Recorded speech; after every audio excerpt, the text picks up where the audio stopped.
Hello मेरे दोस्तों, स्वागत है आपका फिर से एक बार आपके अपने YouTube चैनल सोनीज ट्यूटोरियल क्लासेस पर। मैं उदय शंकर सोनी और आज के वोकैबुलरी क्लास में हम लोग शुरुआत करने जा रहे हैं अकॉर्डिंग टू से। बहुत ही प्यारा सा शब्द है अकॉर्डिंग टू। आपने हजारों बार इंग्लिश में सुना, देखा और उपयोग किया होगा। अकॉर्डिंग टू का हिंदी होता है के अनुसार। के अनुसार। और यह एक प्रीपोजिशन है।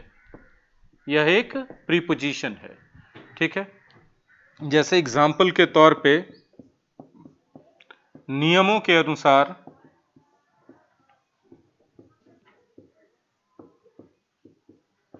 कॉमा, आप यहां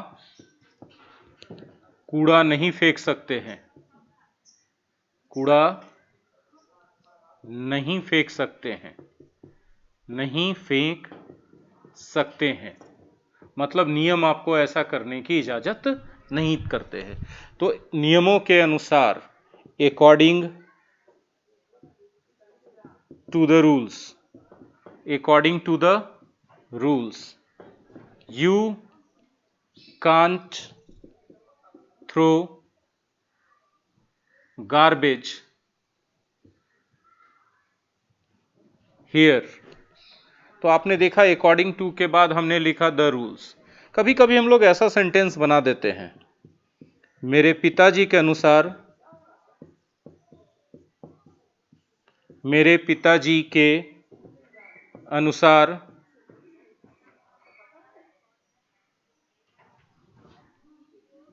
यह काम गलत है। यह काम गलत है।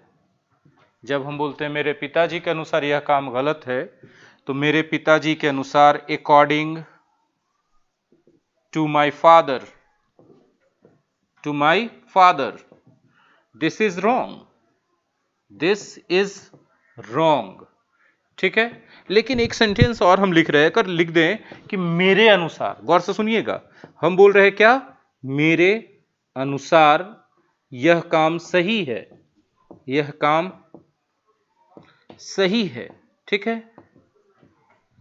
According to me, according to me this is right.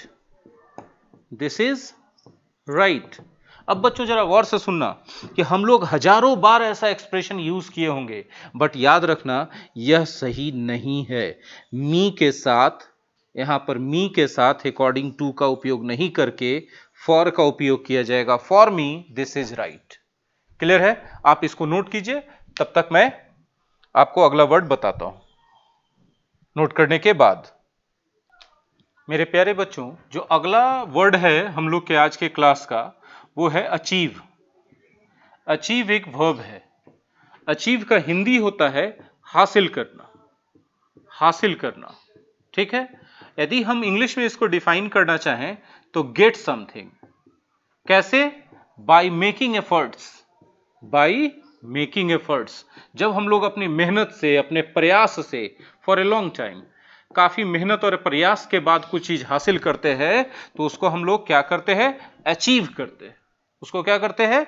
Achieve करते हैं। जैसे एग्जाम्पल के तौर पे हम बोल सकते हैं क्या क्या चीजें हम लोग अचीव कर सकते हैं। तो कोई गोल को हम लोग अचीव करते हैं, अपने लक्ष्य को, हाँ कि नहीं? किसी स्टेटस को अचीव करते हैं। ठीक है। जैसे YouTube पर यदि आप काम कर रहे हैं, यूट्यूबर है, तो आप अचीव करते हैं गोल्डन बटन, सिल्वर बटन वगैरह। ठीक है। फिर अचीव, कोई स्टैंडर्ड आप अचीव करते हैं। मेरी बात समझ में आ रही है? तो इन सब चीजों को आप अचीव करते हैं। जिसमें भी कोई भी चीज जो हासिल करने के लिए आपको प्रयास करना पड़े, मेहनत करना पड़े कुछ समय तक, तो आप उस चीज हासिल करना के अर्थ में अचीव बोल सकते हैं। ठीक है। अचीव रिजल्ट्स हो सकता है, रिजल्ट्स को हम लोग अचीव करते हैं। ठीक है। तो ये सब चीजें हम लोग अचीव करते हैं। क्लियर है? हां। अचीव को आप दूसरे तरह से लिख सकते हैं टू बी सक्सेसफुल। जब आप काफी समय तक प्रयास किए और कोई चीज को हासिल कर लिए, तो आप क्या हो गए? सक्सेसफुल हो गए कि नहीं? तो आप इसको लिख सकते हैं सक्सीड। आप क्या लिख सकते हैं? सक्सीड। बहुत सारे लोगों को हमने सुना है ऐसे बोलते हुए, ही अचीव्ड सक्सेस। ठीक है, आप हिंदी के हिसाब से सही साउंड कर रहे हैं, ही अचीव्ड, उसने हासिल कर लिया सक्सेस, सफलता, लेकिन यहां सक्सेस का जरूरत नहीं, he achieved, he achieved, he worked hard for a long time and he achieved. Clear है? मतलब कि उसने काफी समय तक मेहनत किया और वह अचीव कर लिया, मतलब सफल हो गया, ही सक्सीडेड। तो आप ऐसे बोल सकते हैं। ठीक है, आप इसको नोट करें अचीव को। अच्छा, अचीव चूंकि वर्ब है, ये हमारा वर्ब है, इसी से एक नाउन फॉर्म निकलता है अचीवमेंट। अचीवमेंट ये एक नाउन है। आप लोग जान लें कि यदि किसी भी वर्ड के अंत में मेंट लगा रहे तो नाउन होगा।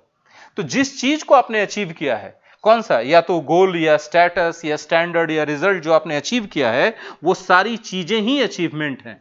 तो आप इनको कह सकते हैं सक्सेस है वो आपके लिए अचीवमेंट। मतलब हिंदी में इसको आप बोल सकते हैं उपलब्धि। ठीक है, जैसे व्हाट आर योर अचीवमेंट्स, मतलब आपकी उपलब्धियां क्या हैं, मतलब आपने क्या क्या हासिल किया है जीवन में, कौन कौन से लक्ष्य हासिल किए हैं, कौन कौन सा स्टेटस स्टैंडर्ड या कौन कौन से परिणाम हासिल किए हैं, किसके द्वारा, by your efforts for a long time. Clear है? नोट करें प्लीज। मेरे प्यारे बच्चों, हमारा नेक्स्ट वर्ड है अक्रॉस। ठीक है, अक्रॉस जनरली एक प्रीपोजिशन के रूप में यूज किया जाता है और इसका अर्थ होता है के पार या के उस पार। ठीक है, ठीक है, जैसा देखिएगा, जब हम बोलते हैं, एक एग्जाम्पल के तौर पे आसानी से आपको सीखना होगा तो एक हिंदी सेंटेंस ले लेते हैं, उसके जरिए समझना आसान हो जाएगा। ठीक है, वह तैर कर नदी के उस पार या नदी के पार चला गया, चला गया। ही वेंट अक्रॉस, या नहीं, वेंट नहीं लिखेंगे, स्वयं अक्रॉस। स्विम मने तैर के जाना, V2 इसका स्वयं अक्रॉस द रिवर, ही स्वयं अक्रॉस द रिवर। ठीक है, वह दौड़कर, वह दौड़कर मैदान के पार चला गया, चला गया। ठीक है, ही रैन अक्रॉस द फील्ड। देखिए मेरे बच्चों, जब जब हम लोग के पार के अर्थ में यूज करना चाह रहे हैं तो अक्रॉस आ रहा। एक चीज ध्यान रखिएगा, अक्रॉस के पार के अर्थ में तो आएगा, लेकिन 2 डायमेंशनल स्पेस के लिए आएगा। जैसे फील्ड हम लोग लेते हैं तो फील्ड में लंबाई और चौड़ाई होती है, इसलिए 2 डायमेंशनल है। नदी में भी लंबाई और चौड़ाई होती है, इसलिए 2 डायमेंशनल है। जहां जहां 2 डायमेंशनल एरिया आ जाएगा, वहां पर के पार या के उस पार के अर्थ में हम लोग क्या यूज करेंगे? अक्रॉस यूज करेंगे।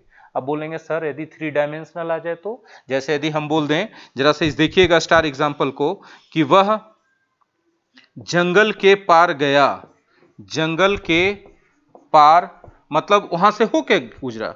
ठीक है, गया। ठीक है, तो ही वेंट, अब अक्रॉस नहीं लिखेंगे, यहां लिखेंगे through the forest, through the forest. ठीक है, वह मैदान के पार चला गया, मतलब मैदान से होकर दौड़ा। ही रैन अक्रॉस द फील्ड, लेकिन जंगल है जिसमें 3 डायमेंशनल है, जंगल का जमीन एक्स वाई हो गया और पेड़ जेड हो गया, तो इस तरह से 3 डायमेंशन हो गया। तो वहां पर हम लोग क्या यूज करेंगे? थ्रू का उपयोग करेंगे। तो दोस्तों आज के वोकेबलरी क्लास में हम लोग इतना ही रोकते हैं, बाकी चीजें अब हम लोग नेक्स्ट डे देखेंगे। ठीक है, थैंक यू वेरी मच।